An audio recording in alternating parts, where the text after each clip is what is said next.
My name is Abigail Oliver, and I discovered that my perfect life was built on the most perfect lie. It started with a birthday card. Not mine, a child's. Pink and glittery, addressed to Daddy in crayon scrawl. I found it tucked inside Logan's gym bag while looking for his protein powder. The signature made my blood freeze. Love, Evelyn, and Mommy. Logan and I had been trying for a baby for 3 years. 3 years of negative tests, fertility treatments, and his gentle reassurances that we had all the time in the world. 3 years of him holding me while I cried, whispering that our family would come when it was meant to. Evelyn was 7 years old, according to the drawing of stick figures holding hands under a rainbow sun. Logan had been a father for 7 years, and I had never known. The card led me to a phone number written in familiar handwriting on the back, my sister's handwriting. The same loops and curves I'd seen on birthday cards and Christmas lists since we were children. The same hand that had signed the maid of honor speech at my wedding 5 years ago. My hands shook as I dialed the number, knowing exactly what I would find but praying I was wrong. Oliver residence. This is Lisa speaking. Lisa. My sister Lisa, who lived 3 hours away in Portland. Lisa, who visited every few months but never stayed long. Lisa, who had supposedly been single for years, focused on her career in marketing. Lisa, who shared my last name because she'd never gotten married. Except she had gotten married. To my husband. I'm sorry, I whispered into the phone. Wrong number. But it wasn't wrong. Nothing had ever been more horrifyingly right. I hung up and sat in my kid Oliver, the kid Oliver Logan and I had renovated together, where we'd planned our future over morning coffee, and felt my world collapse into a single, devastating truth. My husband was a bigamist. My sister was his other wife. They had children together while I'd been mourning the babies I thought we couldn't have. The rational part of my mind screamed that this was impossible. Bigamy was illegal. There would be records, legal complications, someone would have noticed. But the evidence was there in my trembling hands, a child's birthday card from a daughter I'd never met to a father who came home to me every night. I called in sick to work and spent the day becoming a detective in my own life. I searched through Logan's things with surgical precision, looking for clues I'd been blind to for years.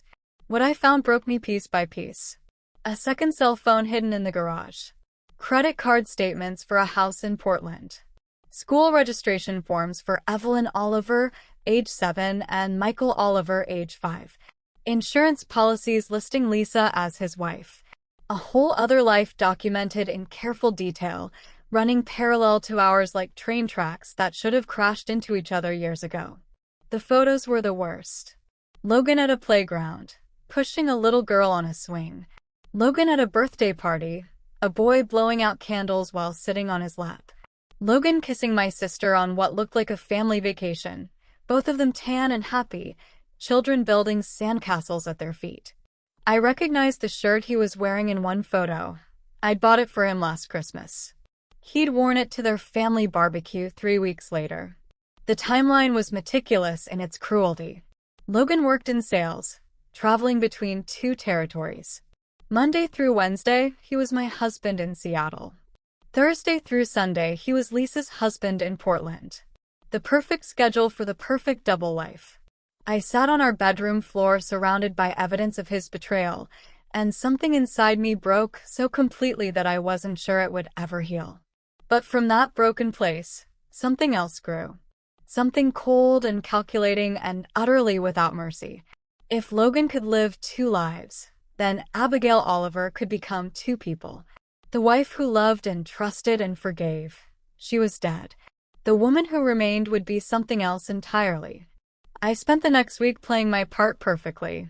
I kissed Logan goodbye when he left for Portland, cooked his favorite meals when he returned, and made love to him with the same passion I'd always felt.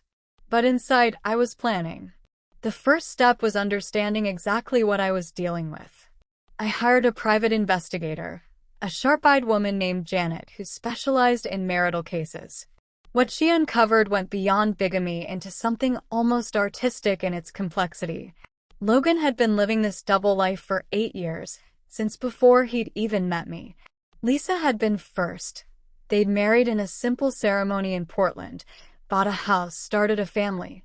Then Logan's sales territory had expanded to Seattle, and he'd met me at a conference. I'd thought our whirlwind romance was fate. Really, it was just opportunity. He'd married me in Las Vegas during a work trip, using false documentation he'd somehow obtained. To the state of Washington, I was his wife. To the state of Oregon, Lisa was. Neither marriage was technically legal, but both felt real to the women living them.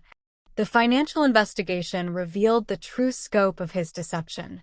Logan had been systematically draining resources from both households, using our credit to fund his lifestyle while hiding assets in offshore accounts. He'd mortgaged both houses without telling either wife, taken out loans in our names, and built up debts that would destroy us both when they came due. "This man is a professional," Janet told me, sliding a thick folder across her desk.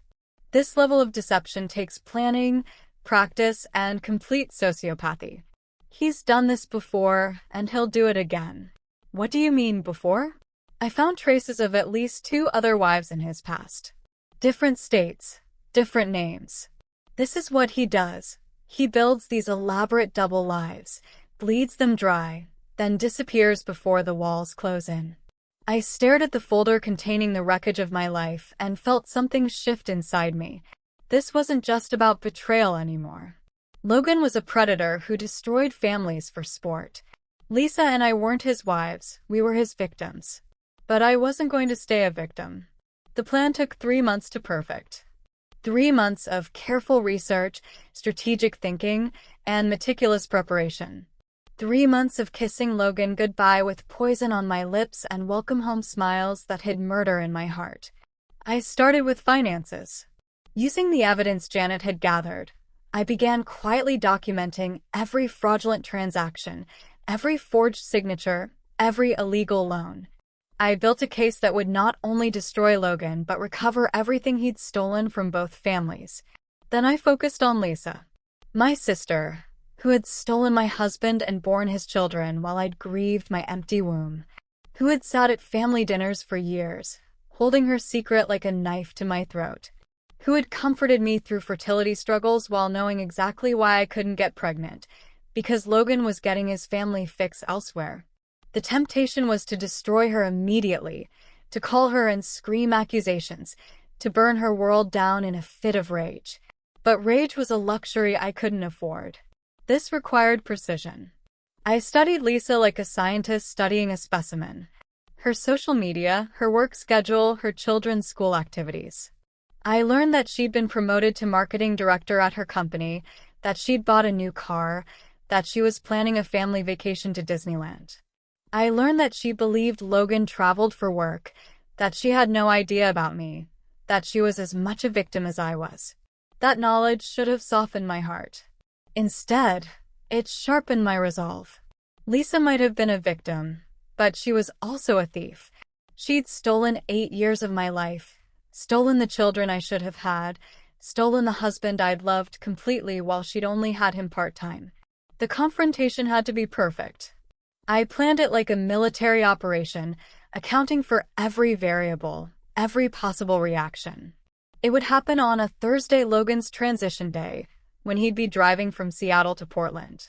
I'd be waiting. I drove to Portland on a Thursday morning in February, my heart hammering against my ribs like a caged bird.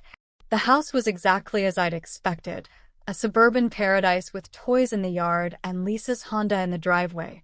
The life I should have had, stolen and repurposed for my sister's happiness. I parked across the street and waited. At 3:15, right on schedule, the school bus arrived. 2 children climbed down, a girl with Logan's dark hair and a boy with Lisa's eyes. They ran to the front door, backpacks bouncing, completely innocent of their father's crimes. At 4:30, Lisa's car pulled into the driveway. She looked exactly like she had at Christmas dinner. Put together, successful content. She had no idea her world was about to end. I waited until 5:45, when Logan would normally arrive. Then I walked to the front door and rang the bell. Lisa answered with a smile that died the moment she saw me. "Abigail? What are you doing here?" "Hello, sister," I said calmly. "I think we need to talk." I pushed past her into the house. My house, paid for with my credit and my stolen life. The living room was warm and lived in, children's artwork on the refrigerator, family photos on the mantel. It was everything I'd wanted and never been allowed to have. Abigail, you can't just, the children are here, you need to call first. The children. I turned to face her, and she took a step back at whatever she saw in my eyes. Tell me about the children, Lisa. Tell me about Evelyn and Michael. The color drained from her face. How do you know their names? The same way you know mine. Through Logan. Your husband. Who's also my husband. Isn't that funny? We're sister wives, and we didn't even know it. She sank into the couch like her legs had given out. That's impossible. Logan isn't married. He can't marry me if he's married to you. He didn't let little details like legality stop him. Did you know he's been married at least 4 times? We're just the latest in a long line of women he's destroyed. I pulled out the folder of evidence and dropped it on the coffee table. Bank statements, credit reports, marriage certificates, photos of us both at different family events, sometimes wearing the same gifts he'd given us both. Lisa's hands shook as she flipped through the pages. This can't be real. Logan loves me. We have children together. We're planning a vacation. With money stolen from me. From both of us. Look at the credit card statements, Lisa. Look at the loans taken out in your name. Logan's been bleeding us both dry to fund his double life. She found the financial documents and her face went white. Debts she'd never agreed to, mortgages on the house she thought was paid off, credit cards maxed out in her name. We're both victims, I continued. But I'm not content to stay one. Are you? The front door opened before she could answer. Logan's voice called out, cheerful and warm, "Honey, I'm home. Where are my favorite people?" He appeared in the living room doorway with a bouquet of flowers and a smile that faltered when he saw me. For just a moment, his mask slipped, and I saw the calculating predator underneath. "Abigail," he said carefully. "What a surprise. What are you doing here?" "Visiting my sister-in-law," I said pleasantly. "We were just talking about you, husband." The word hung in the air like a blade. Logan's eyes darted between Lisa and me, and I watched him calculate his options. Deny everything? Claim it was a mistake? Try to convince us we were both crazy? Instead, he chose charm. The same easy smile that had won me over at that conference. The same practiced warmth that had made me fall in love. "I can't explain," he said, setting down the flowers. "This isn't what it looks like." "Really?" I pulled out my phone and showed him a photo of our wedding in Las Vegas. "Because it looks like you married me while you were already married to my sister. It looks like you've been living a double life for 8 years while stealing from both of us." "Abigail, please. It looks like you're a bigamist, a fraud, and a thief. But maybe I'm missing something. Please explain." He looked at Lisa, who was staring at him with growing horror. "Lisa, honey, you have to understand. Don't." Her voice was quiet but deadly. "Don't call me honey. Don't try to charm your way out of this. Just tell me the truth. Are you married to my sister?" The silence stretched until it became unbearable. Logan's shoulders sagged as he realized his game was over. "Yes," he said finally. Lisa made a sound like a wounded animal. I felt nothing but cold satisfaction. 8 years, she whispered. 8 years of lies. Our children are innocent, I finished. They don't deserve to pay for their father's crimes. But he does. Logan's head snapped up. "What do you want?" "Justice. Full confession to the police. Return of every penny you've stolen.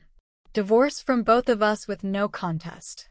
And you walk away from both families forever. And if I refuse?" I smiled, and he flinched. "Then I destroy you piece by piece." Bigamy is a felony, Logan. So is fraud, identity theft, and about a dozen other crimes you've committed. I have enough evidence to put you away for 20 years. You can't prove. I can prove everything. Bank records, phone calls, witness statements, photos. I've been building this case for 3 months. The only question is whether you cooperate or whether I drag you through the courts and expose every dirty detail. He looked at Lisa again, desperate. Lisa, you can't let her do this. Think about the children. Think about our family. Our family. Lisa stood up, and there was something magnificent in her rage. You mean the family built on lies? The family where our children's father is a criminal? That family. I did it for us. For all of us. I wanted to give everyone the life they deserved. You did it for yourself. I snapped. You're a predator who destroys families for fun. How many other wives were there, Logan? How many other children calling you daddy while you played house? The truth was written all over his face. More wives, more children, more victims scattered across the country like broken dolls. You're a monster, Lisa whispered. No, I corrected. He's just a man who thought he was smarter than everyone else. But he made one mistake. What's that? Logan asked. He chose the wrong sisters to destroy. What happened next took 6 months. 6 months of police investigations, court hearings, and media attention that turned our private nightmare into public entertainment. Logan was arrested on charges of bigamy, fraud, and identity theft. He pled guilty to avoid a longer sentence and was given 5 years in prison, with orders to pay restitution to all his victims. The money was harder to recover than expected. Logan had hidden assets well, and much of what he'd stolen was already spent. But Lisa and I worked together, pooling our resources and expertise to track down what we could. She turned out to be brilliant at financial investigation. Her marketing background had taught her how to trace information through complex systems. Working together was strange. We'd gone from sisters to enemies to reluctant allies, bound by shared trauma and mutual determination to rebuild our lives. The children, Evelyn and Michael, were the hardest part. They'd lost their father and gained an aunt they'd never known existed. But children are resilient, and they adapted faster than the adults. It was during one of our evening strategy sessions, hunched over financial documents in Lisa's kid Oliver, that she asked the question I'd been dreading. Did you plan this from the beginning? I looked up from the bank statements. What do you mean? Finding out about us. Coming here. All of it. Did you plan to destroy me too? The honest answer was yes. I'd planned to destroy her completely, to take everything she'd stolen from me and leave her with nothing.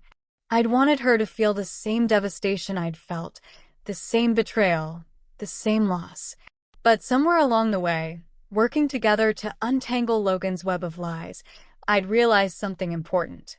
Lisa hadn't stolen my husband. We'd both been married to a man who didn't exist. The Logan I'd loved was a fiction, a performance crafted to manipulate me. The Logan she'd loved was equally false. We'd both been victims of the same predator. I planned to hurt you, I admitted. I blamed you for my pain, and I wanted you to suffer the way I had suffered. And now I realized that hurting you wouldn't give me back the life I lost. It would just create more pain for everyone, especially the children. She nodded slowly. I blamed you too at first. When I found out about you, I was furious. How dare you steal my husband? But then I realized you didn't steal him. He stole us. Both of us. We sat in silence for a while, two women who'd been turned into weapons against each other by a man who'd never loved either of us. What happens now? Lisa asked. Now we rebuild. Separately but not as enemies. The children deserve to know their aunt. We deserve to know each other as people, not just as Logan's victims. It wasn't forgiveness. What had been done couldn't be undone. But it was something better than revenge. It was understanding. 6 months after Logan's arrest, I stood in the courthouse holding the final divorce decree. I was no longer Mrs. Oliver. I'd taken back my maiden name, Abigail Martinez. Lisa had done the same, becoming Lisa Martinez Oliver to keep the connection to her children. We weren't sisters anymore. Not really. The bond of shared childhood had been severed by too much pain and betrayal. But we weren't enemies either. We were something new. Two women who'd survived the same storm and chosen to help each other find solid ground. Logan had taken 8 years of my life, but he hadn't taken my future. I had that back now, and I intended to use it well. Sometimes survival is the sweetest victory of all. I will like to know if you have been in my situation before. Please comment how you sorted yours out. Also, let me know if you were in my shoes. What would you have done? Thank you for watching.